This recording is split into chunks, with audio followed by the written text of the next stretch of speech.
First up, we've got Resident Evil 3. Resident Evil 3. I received this super cool 3D cover. Let me show you. It's like a sleeve. It's so cool. I don't know why I got this, but I love it. It's not like a special edition or anything. I paid a regular price, but yeah, I received this, which I find pretty cool.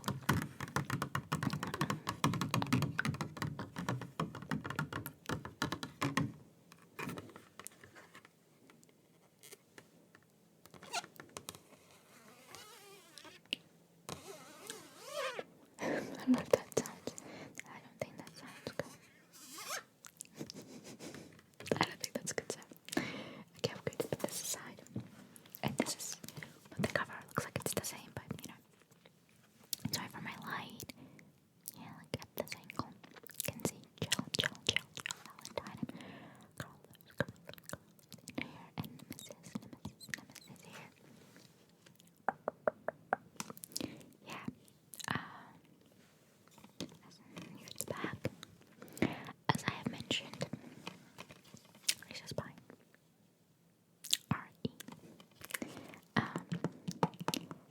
As I have mentioned, I know a lot of people actually quite dislike the Resident Evil 3. Sorry, I'm sitting so off center, but I have the games in my lap. Okay. As I mentioned previously and stuff like that, I'm going to turn up the gain, I think. I know a lot of people actually quite, I don't want to say dislike the game, but aren't as fond of it as the Resident Evil 2 remake, which, I mean, understandable, but also, this game has got Jill Valentine and Carlos with curly hair. I cannot see a single flaw. Yeah, it's a little short though, but yeah, apart from it, I think it's brilliant. It's really fun.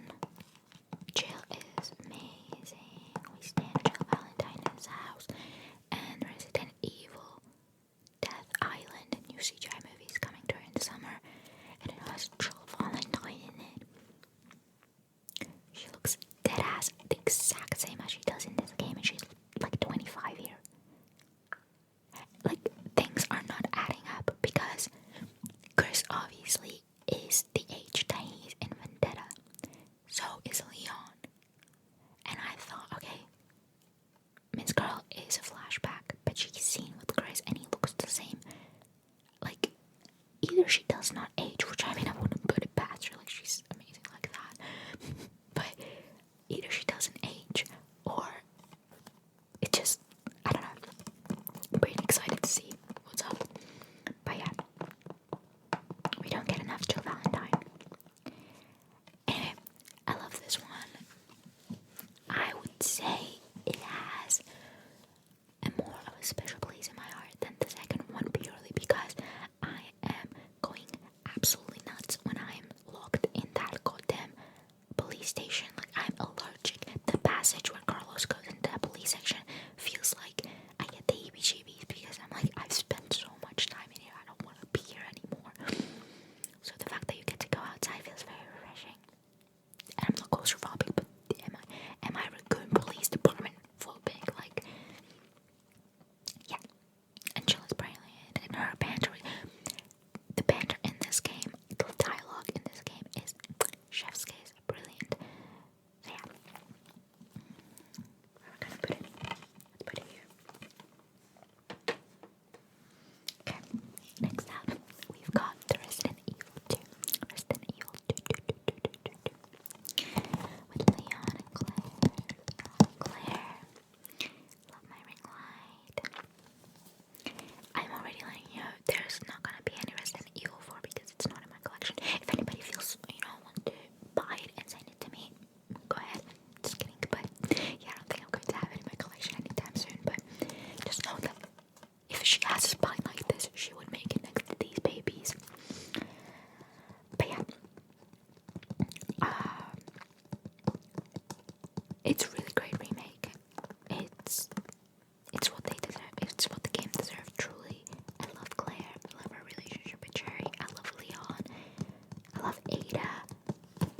Mr. X, let me tell you, I'm an anxious person, alright? But the way my heart rate picks up when there's Mr. X on the screen, I get teary-eyed. I'm getting teary-eyed because he brings me so much goddamn panic, and the amount of memes I have saved of like everybody having panic attacks over Mr. X is, yeah, me. I mean, he's a brilliant villain because holy fucking shit, do I hear his stomping in my goddamn nightmares? Yes. But also, I'm literally going to tell you, I'm unable to play this because he terrifies me so much. Like, I hear stomping and I freeze and I'm like, I'm dying, I'm dead. Like, why am I even attempting anything? I would run to the, what is it? Like, I know it's not the break room. I don't remember what that room is called. Where, you know, like, you can have a little time out, but I would never leave. I would literally never leave. Like, I would stay in there. If I know that bitch is somewhere, I'm not leaving. Cause it ain't happening. And the fact that he can like bust through like goddamn walls and doors and stuff like that. Like, please, sir, give me a break. Give me a break. Give me a break. I need a break. Like, he's terrifying, and I don't blame Leon for being fucked up. Because holy shit, would I be fucked up if I had to deal with him? But yeah, it's a great game. It's interesting. It's a brilliantly made remake. The soundtrack, I don't remember. I believe it's a Portuguese word. It's Saudade. Saudade. And it's not the Portuguese pronunciation. I'm sorry about that, but it's the best song ever. It's legit the best song ever. It's my favorite soundtrack with lyrics. Like, the way that I was just hoping for Resident Evil 3 to have one banger with lyrics like this one, and it did not deliver. I'm like, why? Why? This song is my everything. Whether you like the game, whether you don't play games, please listen to that song because it's so good. But yeah,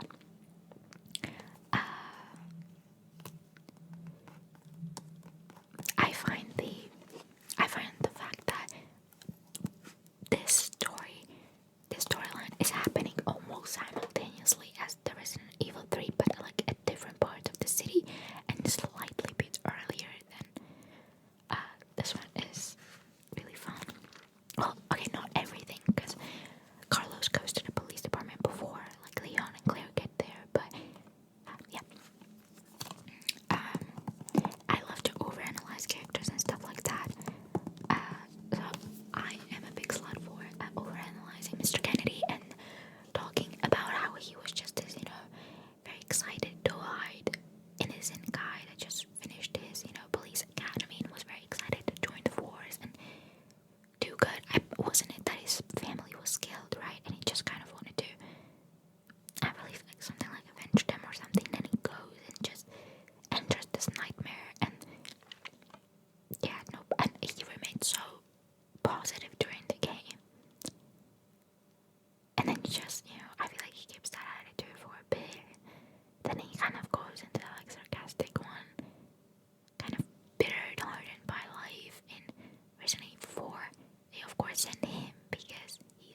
civilization, and the story takes place 20 years after the breakout, and the infection is still going strong.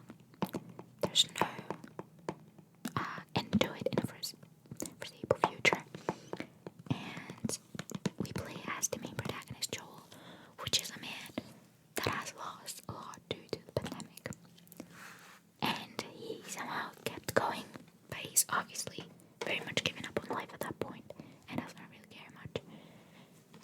But yet, life gives him more things to care about, and he finds the will in him not to let life take them away from him again. Yeah, it's a very moving story. It's very interesting. I found the fact that they used the actual real life fungus very intriguing, and it's, in my humble opinion, a very moving story. I bet you know. Okay, next up we have my baby. Sorry, that was so loud, but it felt so light. Like there was no CD, but no, there is. It's the Uncharted Lost Legacy. My favorite Uncharted game. I don't care what you tell me, this is the best one. Chloe and Nadine have the best banter. I was crying with laughter. Okay, maybe I'm exaggerating a little bit, but I genuinely love the banter between these two. They're treasure hunting girlfriends. Naughty Dog, where's their sequel? I'm waiting. Where is their sequel? I will sell my liver for this one. Like, I love them so much. And it's so much fun. It's very enjoyable. It's brilliant. It takes place in India. Yep. It's very interesting to get the glimpse of Indian mythology and Asian civilization, since it very much is reminiscent. I mean, isn't actually Uncharted and Tomb Raider happening in the same universe? Like, I believe somebody said that. Don't really care about that, but I care about the fact that, you know, we never got to see, like, more of Indian heritage, and you get to, and this actually made me interested a lot more in, you know, Asian Indian gods and their mythology and their ancient cities and stuff like that. It has beautiful assets in it. The nature and the places in the game are so brilliant. It's so fun. It's actually genuinely very fun. If you want a relaxing game where you can have fun, play this one.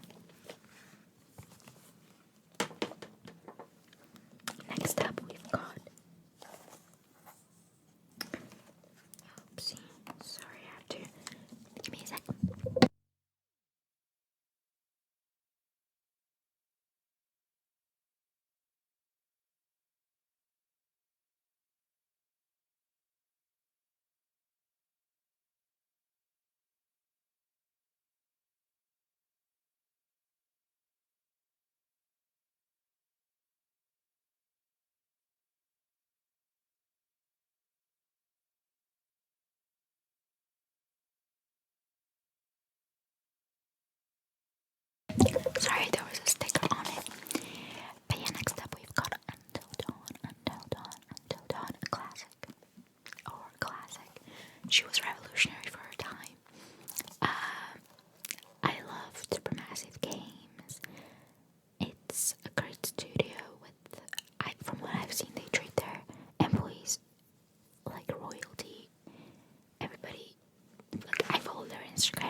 it's very fun.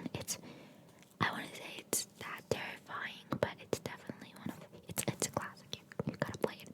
Me and my friend played it. I made him play it, and I was just sitting there because I know every choice by heart. Like I know what every choice leads to, so I gotta play it if I want to. Because if I want to play like a genuine, I'm just trying to make them all survive, and I'm probably going to get majority of them killed because I know how to save each and every single one of them, and I know how to get them killed. So it's like I can't play if I want to play for that reason. So I made my friend play, and he knew of it, but he didn't remember everything. So I just kept sitting there, be like, "Great choice, bro. Great choice." As a little spoiler, I guess, during the part where Ashley hears Jess's voice, I believe. Obviously, like, you have legit almost no way of knowing that the ghost can, like, imitate voices. So when my friend looked at me like what he's supposed to do, I was like, I don't know. Of course he went because he thought it might be Jess, but got Ashley killed. Next up, we've got Resident Evil 7 Biohazard. Resident Evil 7 Biohazard. This is the beginning of Ethan Winters. I am an Ethan Winters keyboard warrior. I don't want any Ethan Winters hate in this comment section. It's a scary one. I also want to, that I'm never going to play because also I don't play first person because fuck am baby girl, I'm playing video games because I want to be able to do the things that I'm not able to do in real life, aka look behind my back, like have eyes on the back, you know, like I don't want to not see what's behind me, like no, like so yeah, and it's terrifying. It's in the house. The house is very scary. Jack Baker is just same with Lucas. Marge is her name. When Marge transforms into that bug, I have very severe trypophobia. Rather severe one. I cannot play, like, I feel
Sally? No.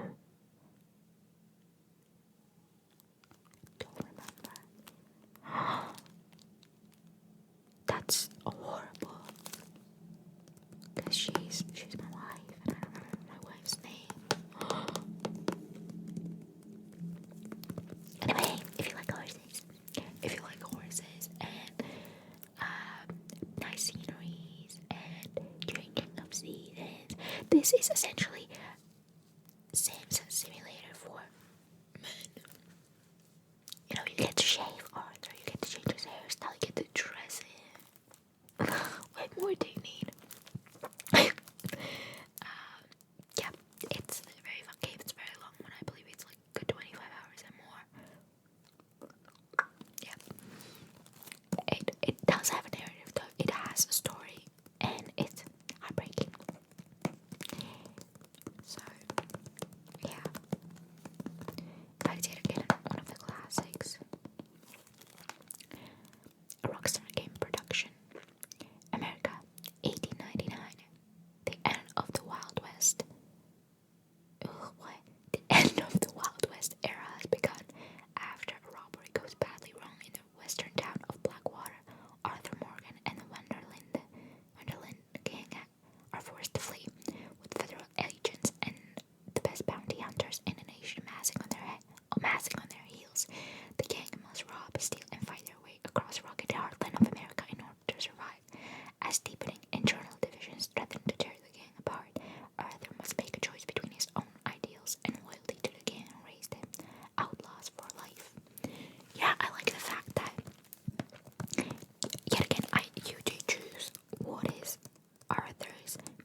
it's so much fun to play. Yeah, I find the story, even though you don't play with as Clementine, which I feel like a lot of people were complaining that you kind of get thrown into this new family and like you don't follow, Clem, or Clem essentially at that point. But she appears very heavily in the story as well, and it's just lovely, and it's very interesting, and yeah, I love their family. I love the, what are they called? Why am I so bad with names? Garcias. I don't know. But essentially, you start off with a family, I think around the beginning of the apocalypse, where you have a father and a mother that have two sons, Javi and David. David has a fiancée, Kate, who is a stepmom to David's two children, Gabe and Mariana, from previous marriage. And the game starts when essentially Javi and Gabe's granddad, I believe, has to get taken to hospital. They think he has to get taken to hospital, and then just the infection breaks out in their family, and they get split apart. And then you follow Javi, Kate, Gabe, and Mariana. In the beginning, a lot of shit happens. Then you come across different family members, and there's a lot has changed. And you also meet Clem, and there's quite a few interesting characters in this. I really enjoyed this one. I think it's very enjoyable. It's a nice break. I feel like Clem plays a rather important part in this one, but she doesn't have to be a main character to have a good presence, Same with AJ, and whichever way you ended the second game really affects what happens in this one, or not. Okay, doesn't really affect. It affects, for example, where will Clementine have her scar? That's very interesting, but you get a flashback of like what happens in the time skip,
doesn't